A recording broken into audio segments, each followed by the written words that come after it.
So Tony is one of the best. Thank you, volunteers, for removing everything. See, things happen.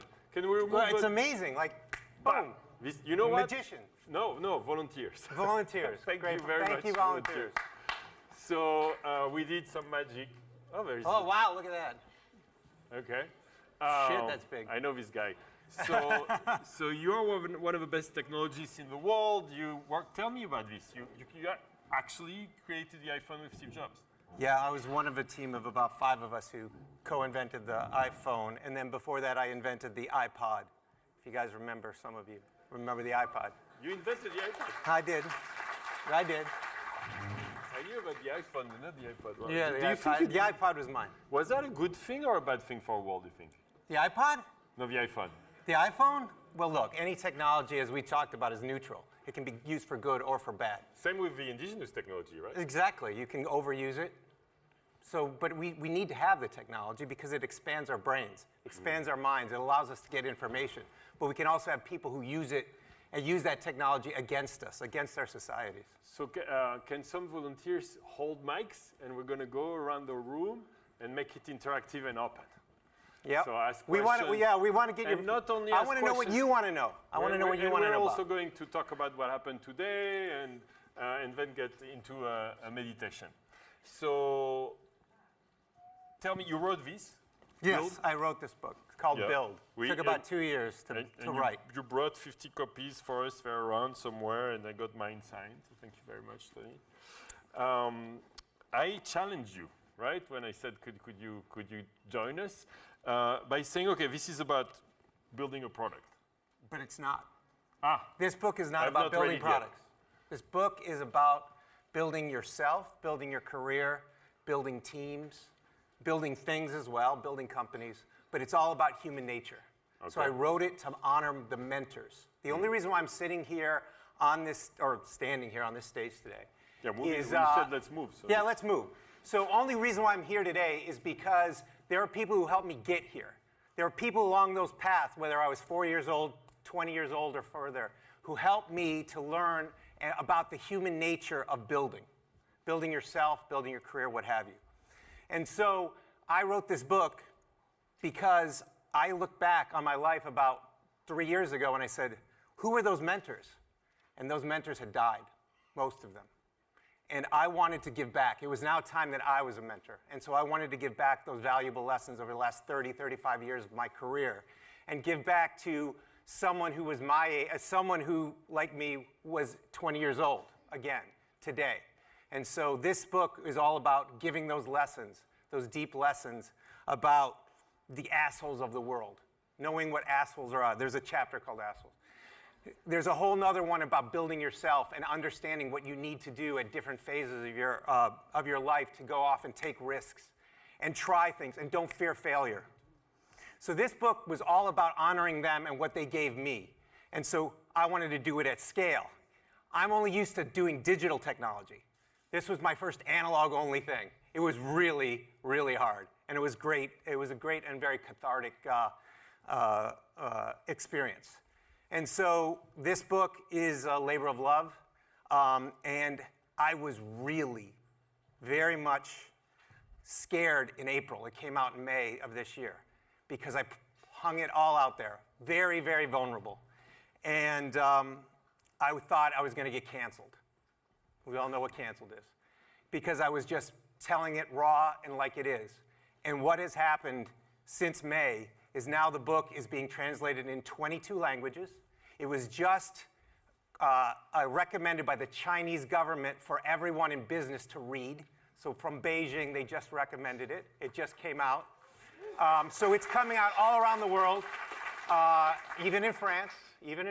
And so I can't believe how much, because I've been able to offer this, how much has come back and how much great goodwill has come back to me from this experience. So that's what Build's all about. Do you need to click a slide? Well, we could try to click. I don't know. I don't know. It's just a kind of random set of shit. Can I put this on you? What is that, my heart rate? Yeah. You want to do a heart rate? Do you need your slides or no? Yeah, we can do some slides, sure. Do that, I put this on you, because you're such a power, like... So this is a bunch of stuff I made. Yeah.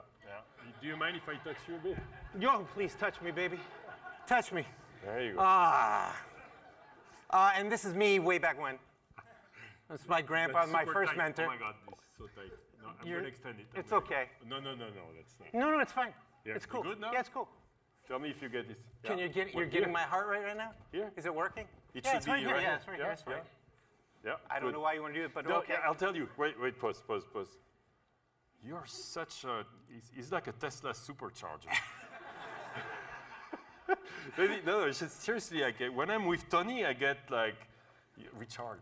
Let me recharge a bit. Let me give it to you. It's all good. It's all good. Wow. So anyways, I've been building since, literally with my grandfather since I was 4 years old. And the person who I dedicated the book to was him. So when he left us in 2001, 2002. This is a bunch of teams and everything I've built over the years. These are the people who I've grown to love. We've had incredible times together. And a lot of them are lifelong friends. In fact, I have some people here in the audience who go way back to these days. But I've had a lot of time and a lot of fun, and it's all about people. Building things that matter is all about building things with love, putting love into it, and that comes through the people, the mission that you're trying to do. People rise up to build something that's really incredible, and then when people actually purchase or use that product, they can feel the love that's inside of it. So all of it is about emotion, pouring emotion into those products, trying to make sure you make the best for not what geeks need, but what every person needs to turn pain into, we bring painkillers and superpowers to the pains they have. So that's the book, And what are we going to do? We're going to go to questions now? Yes. Let's go to questions. I love your leadership. What are we doing, you should bud? run this. Do you want to run You want to do it? Let's do it. Let's show you your heart rate. It should be really Yeah, what is interesting. it? Can we get Tony's heart rate? Oh. That's not it. It's not here. It's not zero. Let's see if we can. Oh, that's the iPod way back when. That was the first thing I. You did so that? Yeah, I made this. I made this. You made this. I made this. This was the prototype. Oh. Yeah, it's nothing? No, that's your heart rate. Okay. I don't know what that means, but okay. Let's try things. Just relax. Breathe.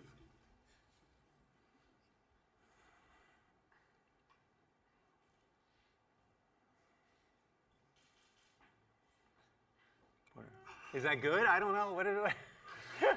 So oh, it's not working? It's not working? Okay. But you don't mind if being naked on stage, right? Okay. Dad bod. I love that we're just Yeah, I don't know what the fuck we're doing, but whatever. We're friends. Yeah, we're among, yeah, okay. But what we want is questions from everybody. You want we questions? want questions. We want questions. All we right, want to know what they want to know. Does someone have a microphone? Yes? Yeah, Does who's someone got have a questions question out for there? Tony? About Yes, right technology, here. about the Okay, good and let's bad do of it. technology, about what's fucked up in technology today. And about you two. Whatever, As an whatever entrepreneur. they want to talk about. I don't Okay. care. Yes. Okay, your name? Andrea? Hi, Andrea. Can you put some light in the room, maybe, if we can do that? I don't know. Yes, Andrea. Yeah, well, your book is very new to me, but I just love the part where you talked about how important it is to recognize your guides, the people who taught you, and everybody that helped you get here, and the meaning of community, and which also came from the last talk. So I was wondering if you could go a little bit deeper about that. Okay, sure. The meaning of community. When we build anything in this planet, we already heard this from the last talk, which is it's really hard to build alone. We have to build together. And when we build together, the best way to build is by building something with a mission, not for money. Too many companies we hear about, oh, we're going to go make money. I'm going to go join this company. It's going to make money. It's going to be another unicorn, whatever. You join a mission. When you join a mission, you can create a community around that. And it's not just a mission for the people inside the company. If you're creating something that's amazing, you're going to get a whole set of missionaries outside of the company who feel what you're creating. and then they take that further. So for giving an example, so my last company was Nest, and it was a thermostat. Thermostat, right? Thermostat. People are like, the iPod guy making a thermostat, this is crazy. And the whole reason why the mission of Nest was to save money, to save the planet, and actually do it together. And what happened was we put so much love into a thermostat that people were actually giving thermostats under a Christmas tree as a gift. Not kidding. They were giving them as Christmas trees and as Christmas gifts. And then what they were doing was they were going off and making videos. And we made it so easy and made it a superpower to allow them to install their own thermostats that what they did was they made videos. And we had 75-year-old grandmothers installing it on their house, taking videos and posting it online on YouTube saying, I did this, and now I'm helping to do things to save money and also help the planet. So these are the kind of things that go through when you create a community. And then those grandmothers help to, get other people into the movement. So when you try to make anything, it doesn't have to be a product like this or an iPod or whatever it is. It's when you create anything, what is your mission? What is the pain you're trying to kill? How are you killing it? And hopefully, when you kill the pain, you're also giving somebody a superpower. Wow.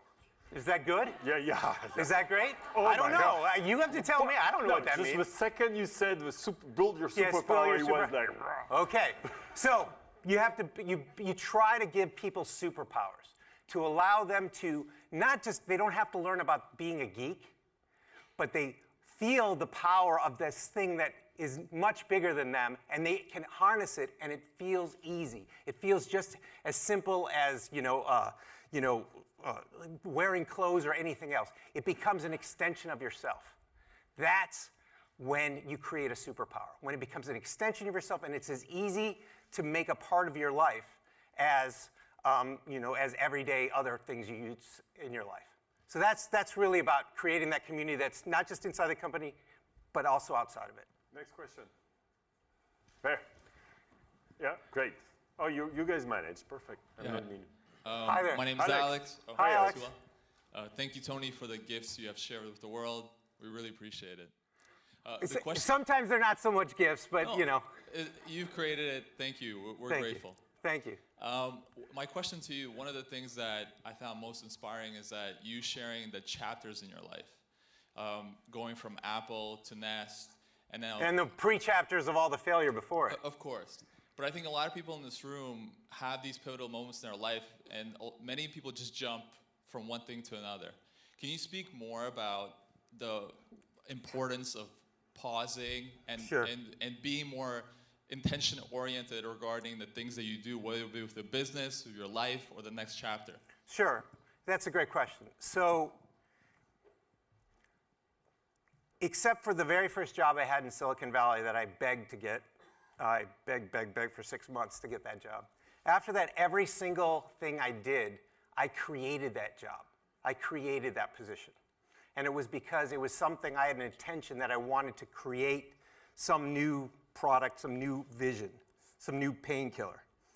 And I was able to create those, I guess, pitches, right? These visions of what I thought the future would look like, and then actually go to the CEO of a company and say, this is what I want to do. So each time was all about stepping back, assessing what's going on, seeing what the pain is, figuring out what the painkiller could be, understand the technology, right? Understand the what's the latest technology, what's the psyche of society, at least a certain set of society, and trying to make sure they marry themselves together. And then pitch it to whoever was the powers that be to then be able to manifest and create a team and a business around that. So it wasn't just making a startup. It was making a team inside of a company as well. So I've done both. And so it was really not just following, you can follow somebody else's mission, of course, but for me, I was creating missions at each step of my career after this company that I worked at General Magic. And General Magic was creating the iPhone just 15 years too early. And so there's a whole movie about it you should check out. It's really an incredible story of failure and how failure can turn into changing the world. So you have to take a step back. So in the case of Nest, so Nest after iPhone, I literally went on a trip around the world and went all to different places around the world. And I ended up in Paris. And in Paris, this is where I actually designed the product and designed the business plan. And only when I got out of Silicon Valley could I see a problem and a solution. Too many of us stay so focused on our environment, and you only see the problems around you. You have to pull yourself out if you really want to see something in a much bigger, wider point of view. So I went to different countries over a year and a half and lived in different homes. And that's when I saw everyone had the problem of thermostats, and everyone had the problem of excessive energy consumption and inconvenience. And so through that, then I was outside of Silicon Valley, had the inspiration, created the product, and then went back to Silicon Valley to build it with the team there. But now I get to do this now because I have over 200 companies I directly invest in around the world, and I get to see problems all around the world and get inspired by them. But it's really about taking that step back, gaining much wider perspective. Not just you're in this job, and then you're going to say, oh, these are the things that's nearby, and you go that. You have to take a step back and trust in yourself, in your capabilities, in your experience, that you don't have to just jump from lily pad to lily pad all the time, and you're always in constant movement. Sometimes you have to take a step back. And take that step back, contemplate what it is you want to do, what is it you want to learn. The biggest thing was always what I want to learn. So in the case of Nest, I cared about energy. I cared about the planet. And I took my experience of building all these different things and said, how can I take those experiences and then apply it to a much bigger problem that we all have in climate change is, climate crisis is a huge thing, and that's what I dedicate a lot of my time to every day right now. So hopefully that answered your question, but you got to take a step back and you got to get out of your environment to really have a different point of view. All right, next question. Yes, right here. Yes, so if I look Your name? Eric. Eric. Nice to meet you. All right, enchanté. And if I look at the iPhone, what it means to me is putting the external world at your fingertips. Right. Everything that exists there, all the people. And what a lot of people here have been talking about is exploring the inner world through either tools as meditation or psychedelics or other means. And something I've been thinking about and would be eager to hear your perspective on, what if we could create an iPhone for the inner world, a way of creating an experience to getting your inner world at your fingertips. Is that something you've explored? And what do you think that would create for humanity in contrast to what the outside world on your fingertips created for humanity? I have come to learn over, when I was younger, I thought technology could solve everything. I have learned that you need a blend of both analog and digital to be able to really take us to another place. So, I always say that, a lot of people ask me, AI, what about artificial intelligence? What about artificial intelligence? And that will help us get to a new place. And I've never seen technology get us to a new place that wasn't in touch with humans. So when I think of AI, I think of IA, which is intelligent assistance. If you think about all the tools we've created as humans since the beginning of time, beginning of humans, we were co-evolving with that technology. So we'd have fire, we'd co-evolve with it. We'd have tools or Iron Age, we'd co-evolve with it. I think of the technologies of AI, not artificial intelligence to replace us, but intelligent assistance to help us become better at being human. So I don't necessarily think that we just want to go into our inner world with technology. I think we need to remember, and Chloe just brought that up, is really understanding your gut, being in touch with that. Because that's the thing that computers will never have. Okay? If we think about our number of senses, we think we maybe have 5 senses. I don't see it. I see that we have millions of senses. How does our hair stand on the back of our necks? Right? How do we get that gut feeling, whether we're in love or we're in fear or what have you? How do we get those things? So we have sensors all of our body. Computers are just brains. They don't have senses. We are the senses for the computers. We don't even know what those senses are to replicate, to give them to computers. We give them, the best thing we can do is give them some, some ears and some eyes, but we can't do the 10, I think, millions of sensors that we have all over our body. And so when we take a computer and we blend it with a human and make each other better, make each of these things better, we can then rise the humanity up further, just like we did with fire and tools and all these other things. So we have to understand that we can't rely on technology to move us forward without it being fully connected to the human. Make sense? All right, thank you. I think we have to explore ourselves inwardly, and it's not going to be technology. Now, I'm not saying digital. There may be therapies. There may be other things, like we're talking about ancient medicines and plant-based medicines, these kinds of things, that help us to explore that and help us get in touch with those deeper senses of self, deeper senses of worldwide meaning, community meaning, to allow us to then manifest and make sure the technology that we are creating, make sure that it ties us together, not fractures us like we're seeing with, I'm sorry to say, bullshit like the metaverse. So the more we put technology between us as individuals, the more we become disconnected. In the metaverse, you can't look into each other's eyes. Can't look into each other's eyes. Human connection comes from looking into each other's eyes and looking into a soul. We're never going to get that replicated in a digital fashion. There's a reason why there's toxicity online today, because we have anonymity, right? And we have like text chat. In text chat, we're not talking about metaverse, we're just talking about text chat. We have incredible toxicity. We go to visuals, we go all this stuff. And now we're in the metaverse, and now we're gonna have even worse toxicity because we're disconnected from each other. And that allows people to say things to what they think are non-playable characters, like literally graphics characters. They don't understand there's a human on the other side. If those people who were saying those things knew there was a human on the other side and they knew who there was and they were looking in their eyes, they would never say the shit they do. So we have to remember, we have to strip those barriers down. We can use the technology, but don't disintermediate us from human connection. All right?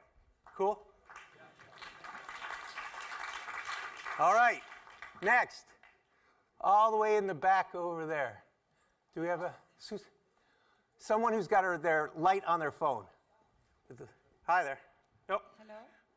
Right there. Yeah. No. One more. What? All the way back. One more. There you go. There she is. What's your name? I'm Charlene. Hi, Tony. Charlene. Hi. How are you? How's my aura look? It feels really good. My question to you is, how do you attract your team? Because you build amazing products. How do you attract them to you? How do you track your team? Yeah. Well, the first thing is, again, mission. So you got to have a great mission. You got to have a great mission because it resonates with a lot of people. But the other one is you have to make sure you get seed crystals on your team. When you start, first of all, you shouldn't be doing it alone.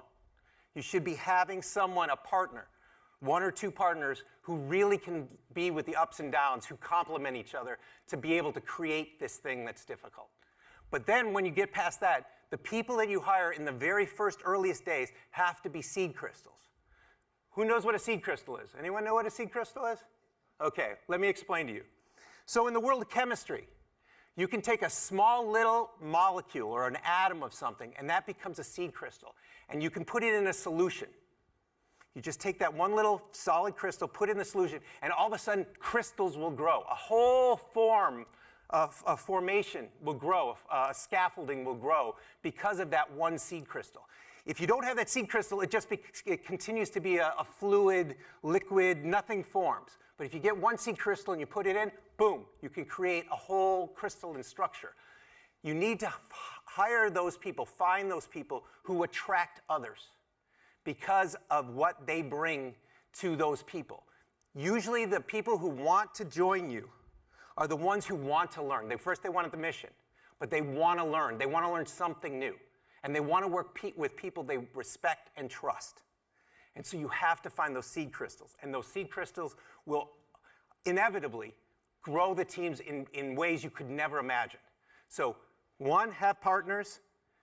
Two, find those seed crystals who really believe in the mission and who can attract others to create the organization you need to realize your mission. All right? Thank you. Next. Who else is out here? All right, right here. Yes. Hi, Tony. My name is Ines, and today Ines? I'm working on democratizing entrepreneurship to everybody. Sure. So I was trying to understand how we could bring actually innovation to places where basically we don't have hubs of innovation like Paris or Silicon Valley or London, or hubs where innovation is accelerating. Right. But actually places in Africa where most people don't have actual access to innovate fast, or in Asia, for example, where they actually need innovation and they have the brains and the talents to go deeper and dive deeper into those problems, but don't have the same accessibility that we have. So I wanted to get your opinion on that. So that's what I believe too. I believe that 4 years ago, I believe that there wasn't this democratization of kind of hubs where things could thrive. I lived in Indonesia for almost 2 years. The amount of innovation that I saw in those teams and what they brought to the families, the small businesses there, has been incredible. And I couldn't believe it. I thought I was going to go to Indonesia. I was going to just take a vacation. It turned out I was working harder than ever because I was helping all these little teams. Technology has been democratized around the world by open source, by the internet, by all kinds of things. We have smart people all around the world, and now they can also get access to money. There's a lot of places to get money. We're invested in 4 or 5 different continents. I have seen incredible hubs being created all around the world, not in just top-tier cities, but in small cities. In Ghana, in Kenya, in small cities in India, Sri Lanka, all over Indonesia. So I believe it's happening. It's all occurring. What are you doing? Are you taking it off? I'm doing some shamanism trick. Oh shit. Oh shit. Oh shit. No, just removing this. So thing. I'd encourage you to do is go. All right, sir. There you go. You want to see if it's still working? So I would encourage you to go look further and wider. There are those pockets. They may not be as in the media as you might think, but there's a lot more entrepreneurs everywhere that I could ever imagine. And that's why it's so fun, because I get to go to different parts of the world and then work with them and help them to bring the best of whatever the mindset is, so they can break the barriers of a lot of cultures, like you can't fail, right? In some cultures, you just can't fail. Wait, we're right here. 2009 I was here in France. 2009, that's when I did the Nest. It was a culture you could not fail. It was all corporate. You couldn't be in France if you weren't working for a big corporation with some, big brand, and you couldn't fail. You just had to bide your time and do the thing and climb the ladder. What is Station F doing right now? Minting 1,000 startups a year. 5,000 startups have been through here. Why? Because we create communities. These communities of people who embrace failure and move on and keep trying and growing. It didn't look like that in year 1 at Station F, but look at it now. So I see the same thing. Right now, I'm helping a team in Lisbon, creating a Station F in Lisbon right now. I see some other ones happening. If you look at what Xavier Niel has been doing with 42, École 42, if you look at what's been going on with other Station F replicas around the world, it's happening. So embrace it, look for it. I think it's already happening. It may not be happening at a scale we'd love to see, but it's going to just take time. These are cultures that have to develop over multiple generations. Silicon Valley wasn't born overnight, but all these other cultures, because the human spirit is there, people want to take that human spirit and apply it to the problems that they have and bring painkillers to the pains of their communities all around the world. All right. Yes, all the way in the back there. Hi, Tony. Hi there. I'm really excited to talk to you because one of my memory with my dad is after the launch of the iPad, and I remember him looking at it and saying to his friend, "It's not gonna work. you can't even call on it." And my question to you is, most of the products you created were like most people couldn't even think Right. about them. So you told us you start with the vision, but how do you go from the vision to build the unthinkable? That's my question. Well, we were trying to build the unthinkable back in 1991 before the internet and everything, trying to make the iPhone too soon. It's 15 years too soon. So we learned a lot about that. And that's what I say, watch that movie, General Magic the movie. Okay, I swear I won't knock it over. So I have been called a bull in a china shop, though. So what you do and what I've seen happen, just so you know, the first 10 years of my career were all failures, absolute, utter failures. And it was all learning, right? It didn't stunt me it made me better through all those failures and kept going. So how do you manifest and create, how do you manifest and create these things? And the way you do it, again, is teams. Every single small thing or everything big that we see starts with something small. Every single small company or big company started with a seed of 2 people, 3 people, an idea. So yes, it seems like it's daunting, but if you have the right mission, you can pull people in. And I have this one company, I can't talk about it right now, but literally half of the company is all working for free for stock because they believe in this mission that they've seen over the last 30 years and they're creating it now. And of course, at some point they'll get paid, but they're right now so believing in it that they want to make it happen. So you just have to have the right mission, you have to have the right people skills, the right communication skills, but if you don't believe, who is going to believe? So the person who has the vision has to believe and get others to believe, and then that manifests itself. So it's, there's no guarantee of success because you see it. It's because you believe it and you believe in yourselves and you believe in the abilities of your team and the people around you, and that is it's a magnetism that pulls you up and pulls the team up to create these things that change the world. Yes, sir. Am I done? Look at this. Oh no, I'm over. I'm over time. 30 seconds over. You're perfect. Perfect. We could keep going, but I think I want to be. It's Friday night after all. Yeah, so it we is just Friday have a night. short meditation, and I think we will. Tony, thank you so much. Thank you. Thank you, everybody. Are you being